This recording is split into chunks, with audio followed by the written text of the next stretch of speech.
What's up, guys? We're here today and we're reacting to our inner monologues. 47% of waking hours are spent thinking about what isn't going on, meaning for almost half of your Wait, existence, what's 47% of waking hours? Like, you're half living of in our your own existence? mind, and that's not great, since it could be the reason you feel down a lot of the time. Your mind generates somewhere between 6,000 to 60,000 thoughts a day, tiny flashes. So that's like, so wait, hold up. That means you're telling me I think 6,000 to 60,000 times a day. Damn, bro. I used to think I was stupid. Most of which appear and disappear without you ever noticing. But in space, only about 1 to 2/5 of your thoughts show up as words, or as an internal conversation, or a narration you hear. The rest is just a mix of images, audio cues, flashes of memory, feelings, gut pulls. So you're telling me thinking about cracking people? My brain actually wants me to think about that? That you understand without ever saying them. And that's assuming you're even in the 30 to 50% of people who report having an inner voice at all. Self-thinking right now. I can hear myself in my brain. In my brain, I just said, nigger. I'm trolling. Granted, most numbers are self-reported since we're yet to find a perfect scientific way to measure qualia or someone's private experience. Still, it's safe to say, inner monologues and the many ways people think are far too strange, too diverse, and too fascinating to not talk about. And yet, we all just assume everyone else's inner world works like ours. It doesn't, at all. Because there isn't one default setting for thinking. There are 5 entirely different ways that people can think. Some people... Hold up. Let me try and guess away. I don't even know, I'll just let the video play at this point, bro. About 40% have internal voices, which are like constant dialogues or conversations going on with themselves in their head. They talk to themselves, argue with themselves, rehearse conversations they might never have, and for them, silence isn't real silence. It's just the moment that voice speaks. So if they'd lost their keys and they go looking for them, their mind goes, did I leave them on the table? Maybe in my jacket? Maybe I dropped them in the car? That kind of inner speech shows up in about 20 to 30% of thoughts on average. The variation is wild. Some people use it more than 70% of the time, others almost never do. Then around 50% of... It's actually crazy to think that, like, what you're thinking about right now, some people may never think about. Like, it's kind of crazy, though. Like, the way our brains work, it's just like, yeah. Visual thinkers, these people don't talk to themselves. They mostly see things. Meaning instead of saying, where are my keys, they get a mental snapshot of the last place they remember having them, without any words associated. Maybe even picture their keys in each place they think of looking in. What? That would be sick, though. Like, imagine, like, not even having a voice saying, do I leave them here? You just see the keys somewhere. To. Other people, or about 20%, only think in feelings, so their thoughts are more like emotional responses. Their thoughts show up as emotional pulls, moods, or body-level sensations. Looking for keys becomes a tiny jolt of panic, then a feeling that points them toward the bedroom or toward their bag, like their emotions search before their mind explains it. Another 20% of people say it's common for their thoughts to be more like senses. This means when they try to remember their keys, they might mentally feel the motion of putting them in a coat pocket or remember the sound of them hitting a surface.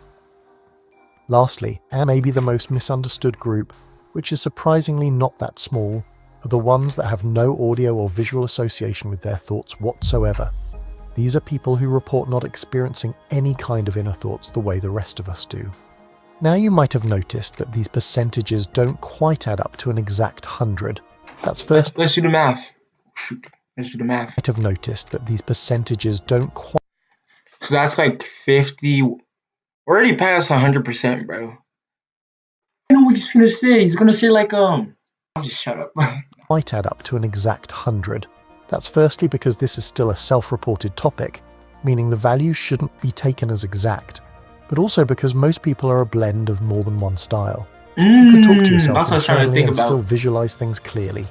You could think mostly in concepts, but get emotional signals when something demands it. The mind isn't Great locked video, bro. So how much? But into yeah, one format. I'm It's actually fluid, reacting. layered, You feel me? inconsistent in the Feel most me? human way. And even within one category, people exist on different levels. A verbal thinker could have full discussions with themselves, sometimes even say stuff out loud, while another hears just fragments of phrases. A visual thinker might see crisp, detailed scenes, while someone else only gets faint silhouettes. This difference is something called the apple test. If I ask you to close your eyes and picture an apple and then describe what you saw in a comment, you'll notice the results scatter everywhere. Some of you will see it like it's physically there. I'm seeing like apple just on a table, not gonna lie. Just shadows and highlights. Some could even rotate it, move it around. Some wouldn't even need to close their eyes. They could do it that easily. Others would get a dim impression, like a low-resolution image. Some only see the word apple, or the idea of one, with no picture at all. And a small portion of people, or apparently 0.8% of you, will see absolutely nothing, a complete absence of imagery. And that's aphantasia, or the inability to form mental images. And what's crazy is that people with aphantasia often don't realise they're different until their 20s or 30s. They hear people say, "Picture this," and think it's just a figure of speech. When they find out other people actually see images, their whole understanding of reality shifts. Temple Grandin, the famous animal scientist with autism, is on the opposite end. She's a hyperphantasic visual thinker, meaning she's able to have exceptionally vivid mental imagery to the point where it can seem as real as actual sight. She said trying to understand word-based thinkers feels like trying to understand aliens. This is why communication is harder than we think. You might describe something with words, but the person listening might think in pictures. You might give someone directions verbally while their brain wants a map. Teachers explain concepts linearly, while some students only understand them spatially. We think we're speaking the same language, but sometimes we're not even using the same operating system. And the differences don't stop at how we think. It shows in all the weird little things we always could do without really noticing, although they're kind of insane if you think about them, like how almost 8% of us can replay music internally almost perfectly, and how few of us could even hear it so vivid that it's nearly indistinguishable from actual sound. Another thing is how you can talk to yourself in your head in voices you can't even do in real life. I'm gonna be doing that though. I always feel like I have a deep voice in my head, but like when I talk in real life, my voice be light as hell. Like here, my voice is light as hell. In my head, I'm thinking my voice is, oh my god. How deep or high, accents or tones, are all almost natural to do inside. You could probably even perfectly mimic every person and character you could think of, even if it's a voice you physically can't produce. It feels like voice acting if you had no limits to what you can do. And this is something over half of us experience. Some also feel sensations just by thinking about them. If they think about cold metal, they get a tiny chill on their fingertips. If they imagine running their hand along velvet, they get a faint texture sensation. If they see pain, they often can't stand looking because to some level they feel it too. This shows up in around... I know, like, seeing someone like get stabbed, I feel like, does that ever happen to you? Like, if you see someone like get stabbed, like you just feel it right there where they got stabbed at? Around 15% of people, and interestingly, those who report this kind of sensory imagination tend to score higher on measures of affective empathy, the kind of empathy that lets you feel what others feel. And if your mind still isn't impressing you enough, you could even train it to use something called the loci method, or a memory palace. It's basically turning information into a route you walk through in your head. You take a place you already know, like the layout of your apartment, and you assign each object or corner to a piece of information you want to remember. It's the standard tool used by competitive memory athletes, not because they're born different, but because this one technique works insanely well. In studies where regular people are taught the method, their recall often jumps to several times higher than before, sometimes 5 to 10 times the amount they could remember with repetition alone. And even though it's that effective, barely anyone uses it.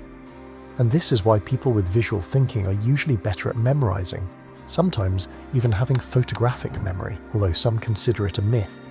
That doesn't mean people with strong inner voices are any less fascinating. They usually have an edge when it comes to planning, problem solving and rehearsing, since they silently talk all the time. But that same skill makes them more prone to looping thoughts, and proof is, overthinking shows up more often in people who rely heavily on verbal thinking. And all of this goes to show how the way you experience consciousness, a particular mix of voices, images, feelings and silence in your head, is completely unique to you.